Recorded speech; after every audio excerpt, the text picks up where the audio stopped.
তো আমার সকালের রান্ধান বাড়ান সব শেষ, এখন খাওয়ান দাওয়ানের পালা। ভর্তার গন্ধে রুমের ভিতরে একদম মোমো করতেছে। আমার আর তর হইতেছিল না কোন সময় খামো, তাই তাড়াতাড়ি করে গোসল করে গরম ভাত নিয়ে নিলাম প্লেটে। এখন ভর্তা নিতেছি। ভর্তার কালারটা দেখেই বুঝতে পারতেছেন ভর্তাটা কতটা মজা হয়েছে।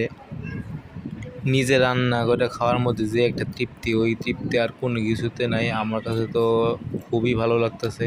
আসলে অনেক দিন পরে বানায় খাইতেছি, তো তাই হয়তো আরও বেশি মজা লাগতেছে। আপনারা হয়তো বুঝতে পারতেছেন আমি কতটা মজা করে খাইতেছি।